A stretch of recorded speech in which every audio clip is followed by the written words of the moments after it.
तो चलिए शुरू करते हैं आज हम लोग।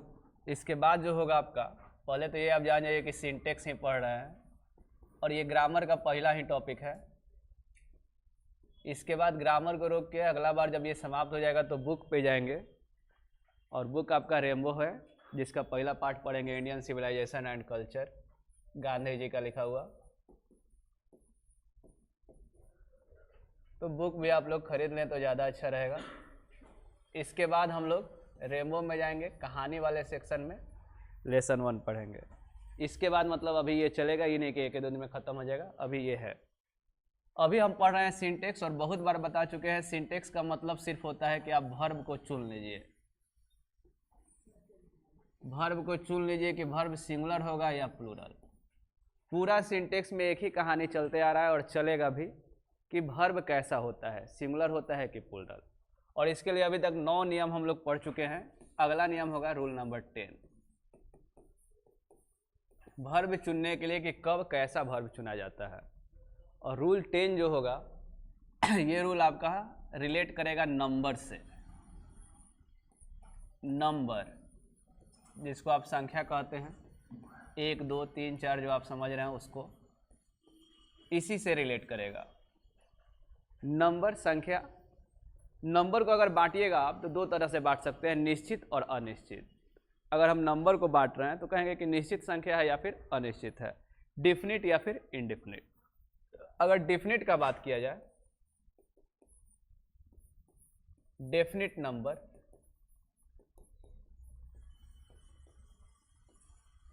तो कोई बोलेगा 5 10 15 20, तो ये तो निश्चित होना चाहिए।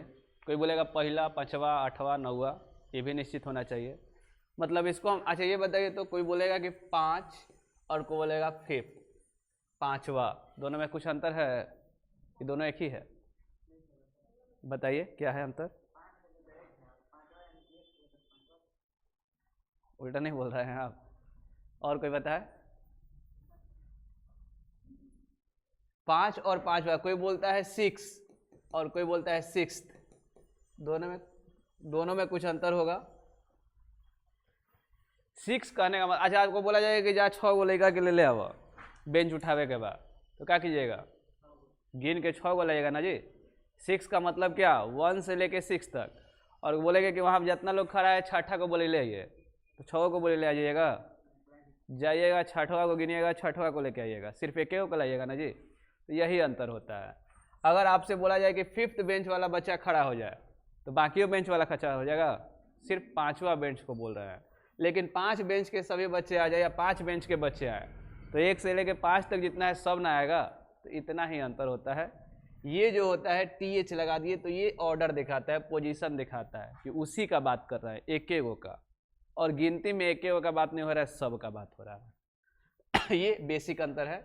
इसीलिए इसको बांटा जाता है 2 तरीका से, एक ऑर्डिनल और एक कॉर्डिनल। निश्चित संख्या को हम तोड़ेंगे तो एक को कहेंगे कि ऑर्डिनल नंबर है। ऑर्डिनल कहने का मतलब जो ऑर्डर दिखाता है, पोजीशन दिखाता है। और इसमें आपको मिलेगा फर्स्ट, सेकेंड, थर्ड, कुछ इस तरह के संख्या, 4th, 5th, और एक गिनती दिखाता है। और गिनती वाले को आप भी समझ रहे हैं क्या कहेंगे? कोऑर्डिनल, काउंटिंग। को से काउंटिंग बन रहा है, कोऑर्डिनल नंबर। और इसमें गिनती नहीं दिखाता है, पोजीशन नहीं, 1 2 3 8 10 15 100 इस तरह के।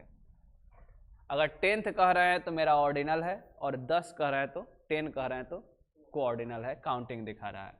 ये निश्चित संख्या था।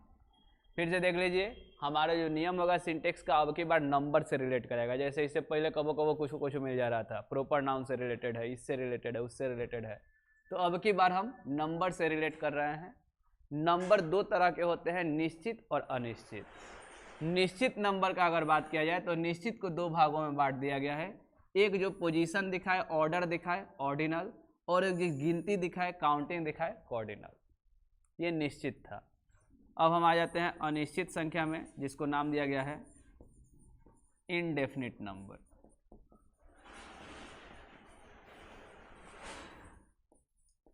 इनडेफिनिट का नंबर का मतलब है हो गया अनिश्चित। तो 5 बोल देंगे तो निश्चित है। अनिश्चित कैसे बोला जाएगा? कोई कहेगा कि कुछ बच्चे आएंगे, कुछ आएंगे, तो तो ये क्या हो गया, अनिश्चित हो गया। आज 10वां का एग्जाम चल रहा है, आज रोड पे बहुत बच्चे हैं, बहुत बच्चे हैं, तो बहुत क्या हो गया, यही अनिश्चित हुआ। ऐसे ऐसे शब्दों को हम अनिश्चित में डालेंगे। ऐसे ऐसे शब्दों को अब अंग्रेजी में अगर बात किया जाए तो आपका ऐसे मिलता है, सम ऑफ, कुछ हो गया, हाफ ऑफ, इसका मतलब क्या हुआ जी, आधा हो गया।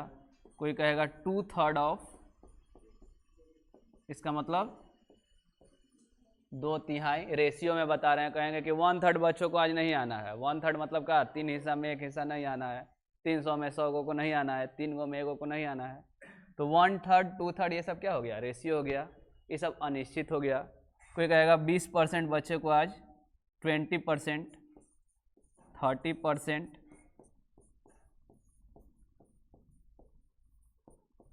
तो ऐसे ऐसे शब्द ही अनिश्चित होते हैं।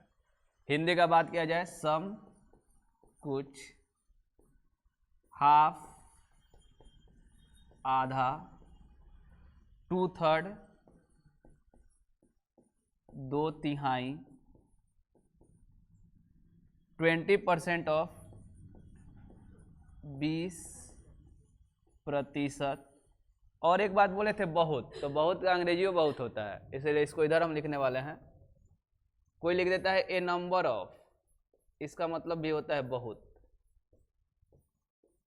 कोई कह देता है ए लॉट ऑफ, इसका मतलब भी होता है बहुत। कोई कहता है प्लेंटी ऑफ, इसका मतलब भी होता है बहुत। कोई बोलता है लॉट्स ऑफ,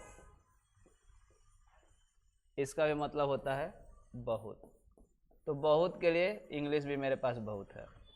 ये सब जो है, ये सब कहलाते हैं अनिश्चित संख्या, इनडेफिनिट नंबर। और ये जो थे ये कहला रहे थे निश्चित संख्या, डेफिनिट नंबर। फिर से समझ लीजिए, हमारा जो नियम होगा रूल 10, नंबर से रिलेट करेगा, संख्या से रिलेट करेगा। नंबर्स दो प्रकार के, निश्चित अनिश्चित, डेफिनिट नंबर, इनडेफिनिट नंबर। निश्चित वाले में अगर पोजीशन बताना है, ऑर्डर बताना है, जैसे 8वां, 9वां, 10वां, तो उसको ऑर्डिनल नंबर कहते हैं। और जिसमें गिनती बताना है 8, 9, 10, उसको कॉर्डिनल नंबर कहते हैं। ये सब तो फिक्स था कि 8 गो 9 गो कुछ भी। जो फिक्स नहीं होता है वही अनिश्चित, इनडेफिनिट। जैसे आपको बोल दिया जाए कुछ, आधा, 2/3, प्रतिशत, बहुत, और उसका इंग्लिश भी आपके सामने है। इस सब के बाद जो नियम चलेगा हमारा सिंटेक्स का, इनके लिए ना चल के इसके लिए चलेगा। तो पहले यहाँ तक आप पहुँचिए, इसके बाद हम नियम पे आ जाएंगे। वर्ब पे कि सिंगुलर होगा कि प्लूरल, वहाँ पे। पहले नंबर के बारे में इतना जानकारी आप नोट डाउन कीजिए। जो भी आपके पास लिखा हुआ है उसके बाद वाला है। मान लीजिए 8 गो लिखे हैं तो 9वां है, 9 गो लिखे हैं तो 10वां है। ये रूल है, नंबर कहना मुश्किल है।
लिखा हुआ है number of, a lot of, plenty of, lots of, और सबका हिंदी एक ही चीज है, बहुत।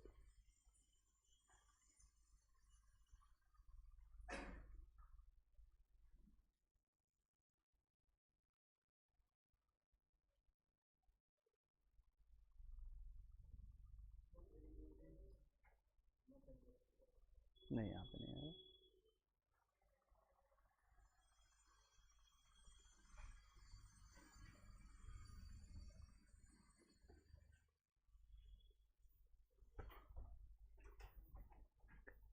लिख लिए होंगे लोग।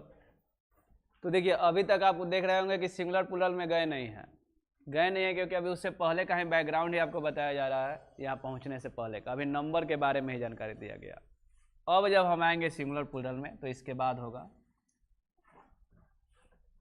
अगर कोई लिख रहा है कि ए नंबर ऑफ बॉयज, और कोई लिख रहा है द बॉयज ऑफ, या द बॉयज को हटाइए, ऐसे लिखिए द बॉय ऑफ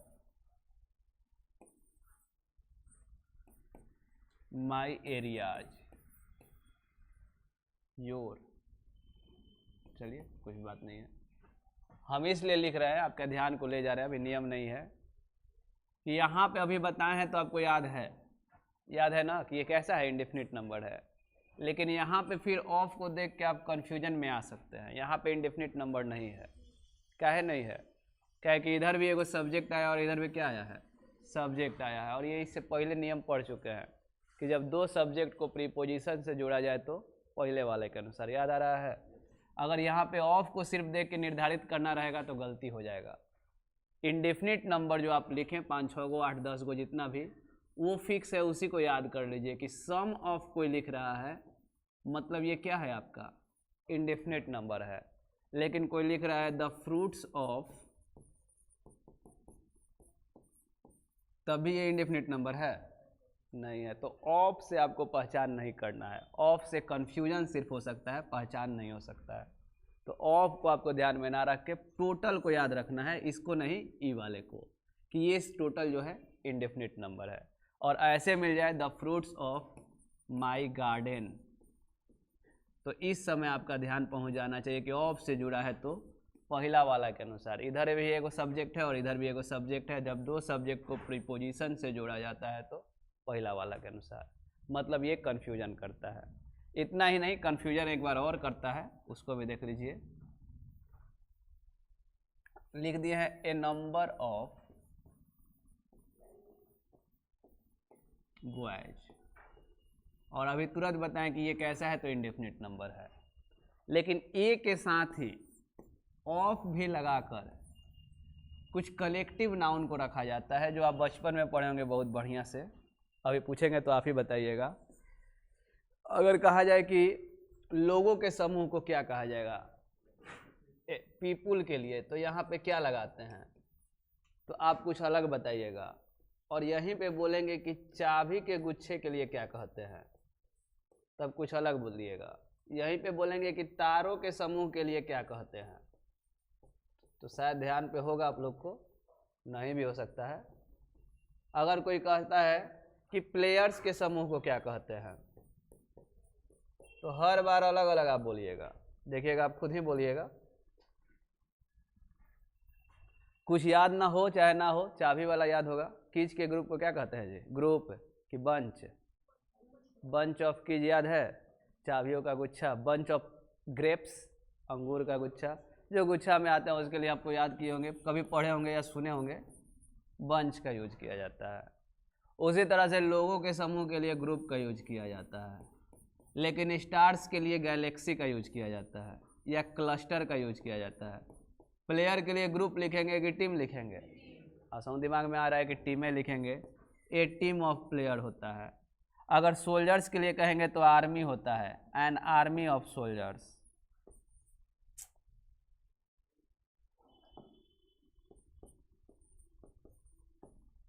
सोल्जर्स के समूह के लिए अभी ना कि ग्रुप लिख देंगे, ग्रुप ऑफ सोल्जर्स, इसके लिए आर्मी का यूज किया जाता है। और इन्हीं शब्दों को हम पढ़े हैं शुरुआते में कि ये क्या है, कलेक्टिव नाउन है, समूह के लिए यूज किया जाता है। तो ऐसे ऐसे चीज अगर आप देख रहे हैं तो फिर से एक बार आ गया ऑफ, यहाँ भी था ऑफ, इस बार तो ए भी मैच कर जा रहा है। बात समझ में आ रहा है हम क्या कह रहे हैं? आपको पहचानना जरूरी है कि ई वाला जो बढ़ा है, अभी बताएं कि ये इंडेफिनिट नंबर है, लेकिन इसको भी आप इंडेफिनिट नंबर में बोल दीजिएगा, बोल पाइएगा कि नहीं? नहीं बोल पाएगा, क्योंकि ये तो ऐसा ही दिख रहा है नाउन है, वो भी कौन सा नाउन, कलेक्टिव नाउन। तो इसमें तो बहुल्य वाला ही नियम चलेगा कि ऑफ से जुड़ा है, इधर भी नाउन इधर भी नाउन, तो हमको चलना है किसके अनुसार, पहले वाले के अनुसार। तो इस नियम में पहचानना मुश्किल है, नियम लगाना मुश्किल नहीं है। कब क्या दिखेगा, ऐसा आपको दिखेगा तो कलेक्टिव नाउन वाला जो पहले पढ़ाए थे वही नियम है कि ऑफ से जुड़ा है, प्रीपोजिशन से जुड़ा है, पहले वाले के अनुसार। इससे पहले जो बताया था उसमें भी वही नियम था, नियम केवल बदलेगा कहाँ पे, तो जो अभी बताएं आपको यहाँ पे, ए नंबर ऑफ। इंडेफिनिट नंबर में पहले वाला में कुछ होता ही नहीं है, क्योंकि ये तो नंबर है, तो हमेशा हमको चलना पड़ता है बाद वाले के अनुसार। क्लियर है? तो आप पहचान जाइएगा तब बड़ा बात है कि कब इंडेफिनिट नंबर है कब क्या है। नियम तो आसान है, नियम में बस इतना ही लिखाना है जो अभी बताए हैं। इंडेफिनिट नंबर सम ऑफ बताए हैं, हाफ ऑफ बताया है, यहाँ पे लिखा हुआ था देखिए, ये जितना भी लिखे हुए हैं सबके बाद वाले नाउन के अनुसार सब्जेक्ट को चुनते हैं, वर्ब को चुनते हैं। नियम बस इतना है कि इनमें बाद वाले के अनुसार चुनते हैं, लेकिन यही है कि नहीं पहचानना मुश्किल हो जाएगा। कलेक्टिव नाउन कभी आ जाएगा, कभी नाउन आ जाएगा, तो आपको पहचानना पड़ेगा। उस सब में था पहले वाले के अनुसार और इसमें होगा बाद वाले के अनुसार। तो ये जितना भी लिखे थे इसके बाद लिखिएगा। इसी के बाद पैराग्राफ चेंज करके कि इन शब्दों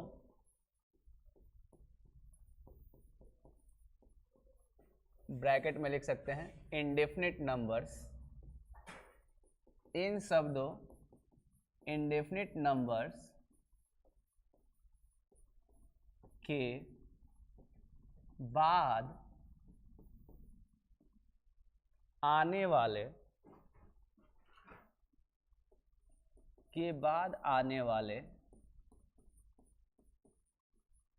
सब्जेक्ट के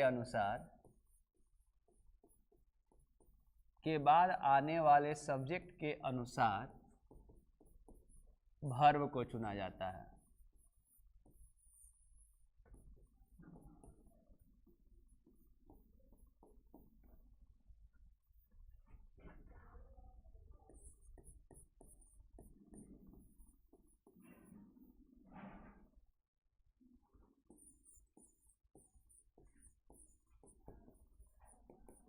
इंडेफिनिट नंबर तथा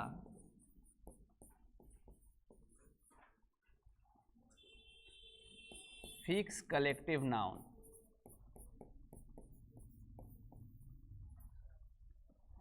के बीच अंतर करना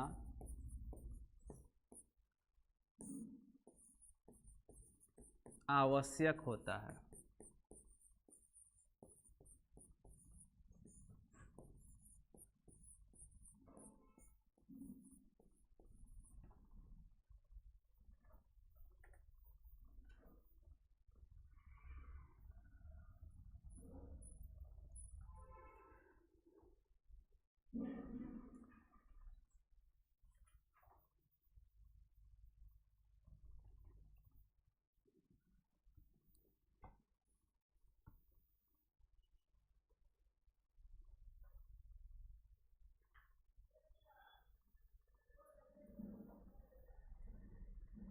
लिख चुके हैं।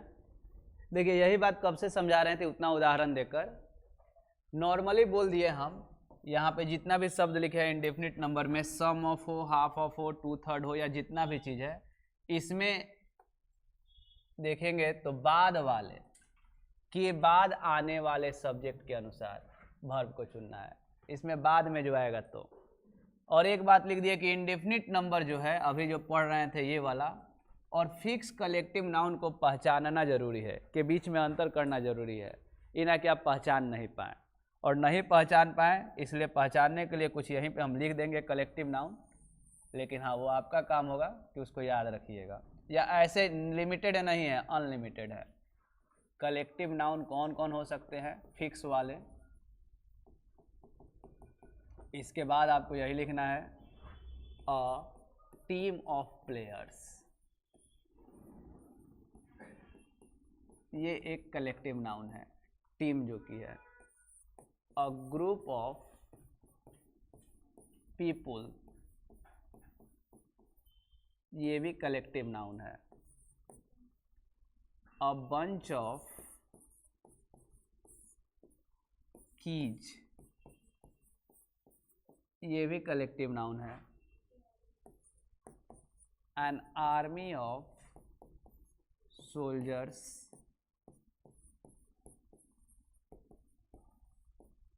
कलेक्टिव नाउन में ऐसे ऐसे ही शब्द आते हैं।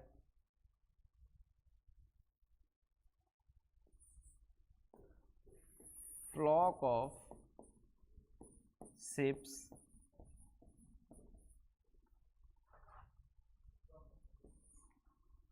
झुंड,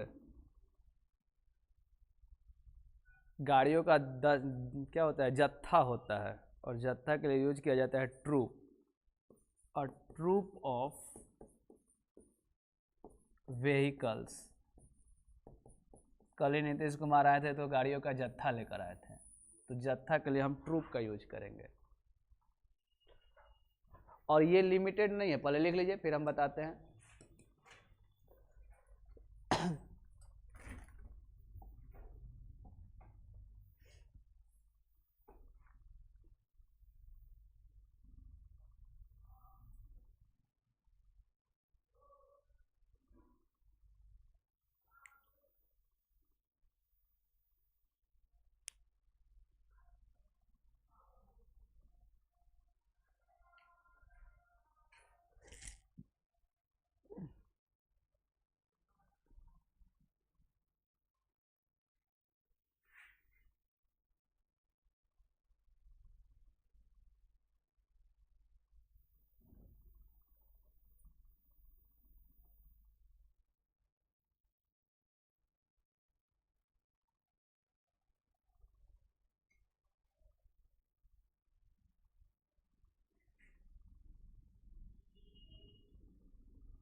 सब आपका एक से अधिक ही है, समूह ही है, सब झुंड ही है।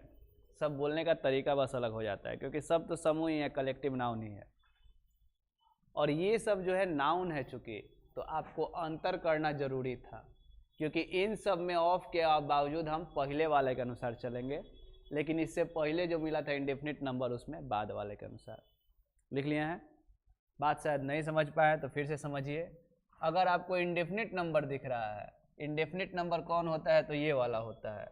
और इसी को याद करना आपके लिए समझदारी होगा, कहे कि इलिमिटेड है कि 4 4 8, ज़्यादा से ज़्यादा 10 को मिलेगा, 8 को लिखा हुआ है।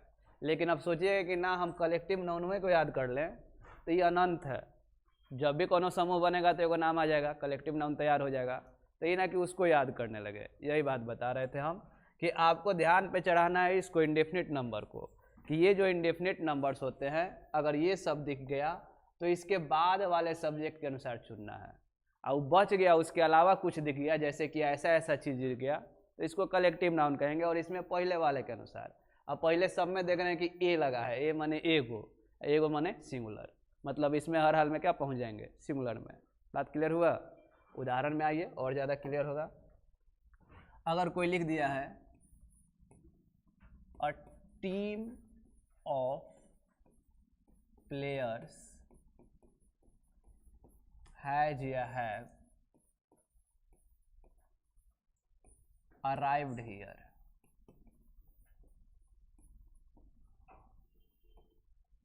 और कोई लिख रहा है अ नंबर ऑफ प्लेयर्स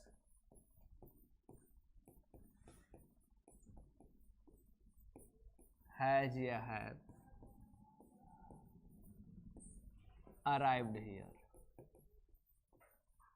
ये बताइए कितने लोग समझ चुके हैं कि हम क्या बता रहे थे? मेरे ख्याल से कुछ लोग समझे होंगे। ऊपर वाला में आपका क्या होगा, हैज या हैव? हैज होगा, क्योंकि ये जो आपका है ये किस में जा रहा है? टीम है, कलेक्टिव नाउन है, नाउन के अनुसार या पहले वाला के अनुसार चुने सिंगुलर।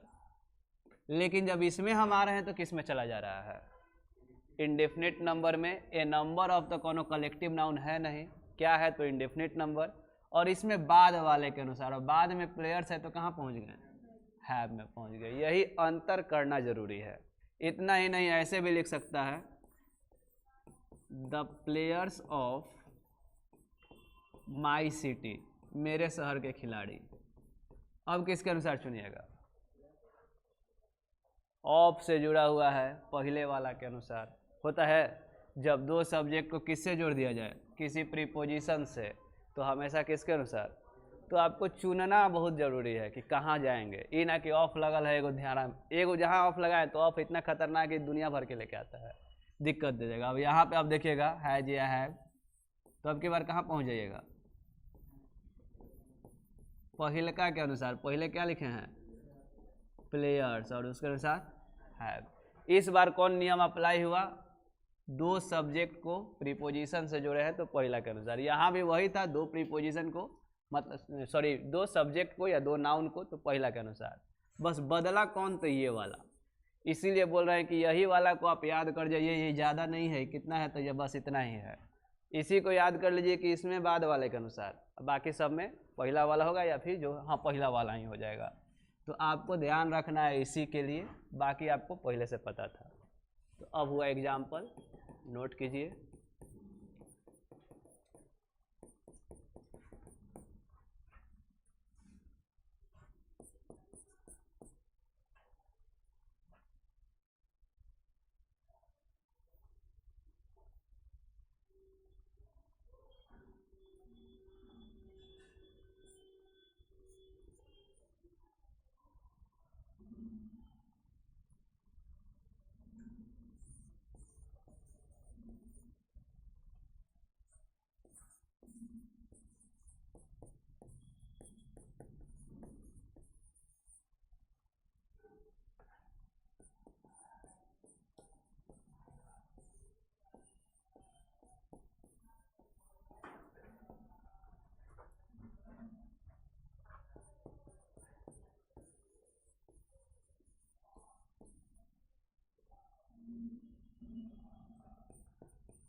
दो और है आपके लिए, इसको भी सही करना है।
हो गया होगा।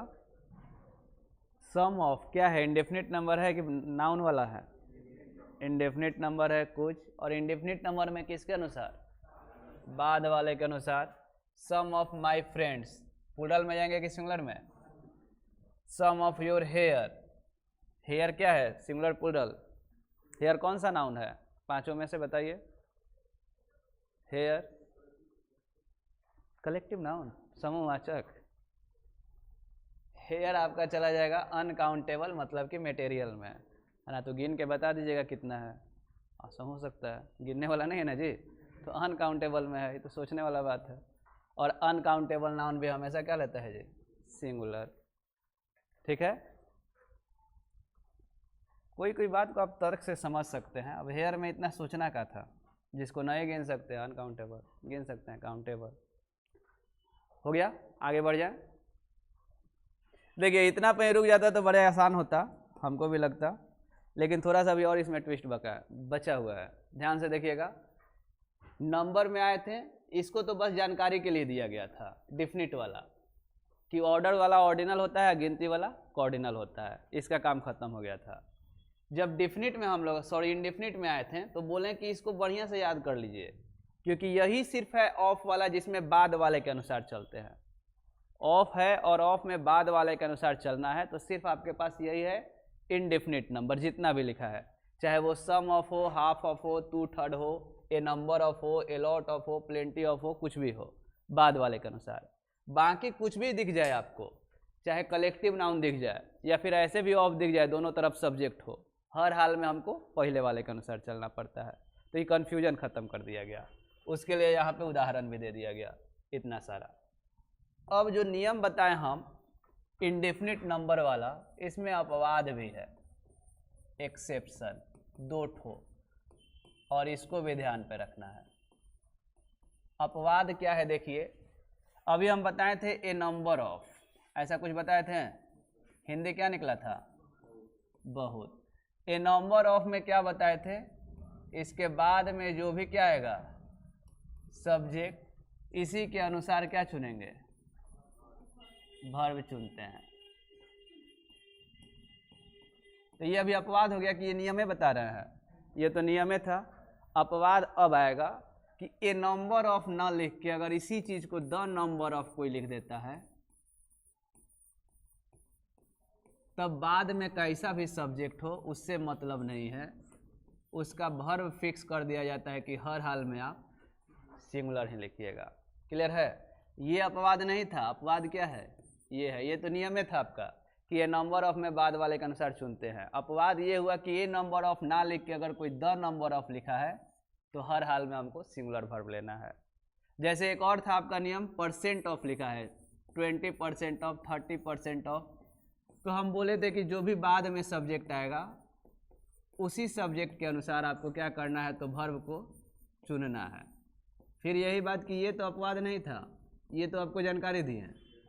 अपवाद क्या है, तो इसके बाद हो जाएगा वही बात कि a number of, sorry percent of ना लिखकर अगर द परसेंटेज ऑफ लिखा मिल जाए आपको, द परसेंटेज ऑफ, तब सब्जेक्ट चाहे कुछ भी हो, वर्ब को फिक्स कर दिया गया कैसा, सिंगुलर। तो 2 अपवाद है, द नंबर ऑफ और एक है द परसेंटेज ऑफ। क्लियर है, इसको बार बार किससे तुलना किया जाएगा, तो इसको किया जाएगा ए नंबर ऑफ से और इसको किया गया है परसेंट ऑफ से, क्योंकि उसी से अपवाद तैयार हुआ है। क्लियर, तो आपके पास 2 अपवाद है। अपवाद क्या है देख लीजिए, एक अपवाद है द परसेंटेज ऑफ के बाद हमेशा वर्ब सिंगुलर होता है, और दूसरा अपवाद है कि द नंबर ऑफ के बाद हमेशा वर्ब जो होता है सिंगुलर होता है। यही आपका अपवाद है। तो हेडिंग दे दीजिए इसी में अपवाद, यही रूल है, रूल बदला नहीं है, जो भी रूल नंबर था और उसी में अपवाद है। हेडिंग दीजिए अपवाद एक्सेप्शन और लिखिएगा उसी रूल में हेडिंग दे दीजिए अपवाद और उसमें लिखिएगा द नंबर ऑफ तथा the percentage of, the number of तथा द परसेंटेज ऑफ के बाद, द नंबर ऑफ तथा द परसेंटेज ऑफ के बाद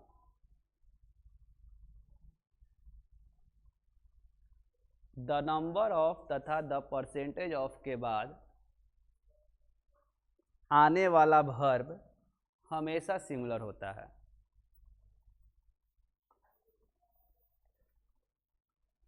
द नंबर ऑफ तथा द परसेंटेज ऑफ के बाद आने वाला वर्ब हमेशा सिंगुलर होता है।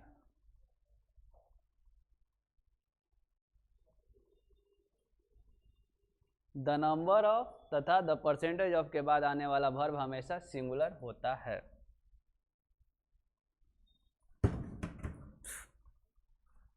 इसका बस एग्जाम्पल बचा है, फिर ये रूल आपका समाप्त हो जाएगा। तो इसका एग्जाम्पल हम लोग लिखेंगे। एग्जाम्पल दे रहे हैं, आप ही को चूज करना है सही सही।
चार एग्जाम्पल है, चारों से आपका हमेशा क्लियर हो जाएगा, कोई डाउट नहीं रहेगा।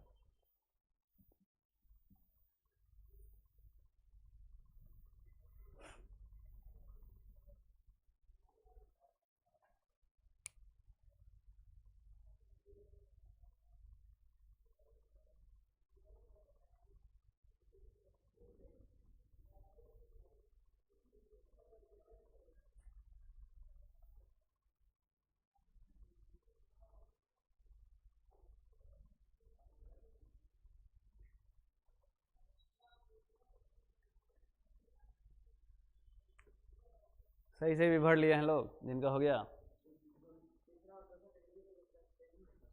किसका हिंदी अलग है?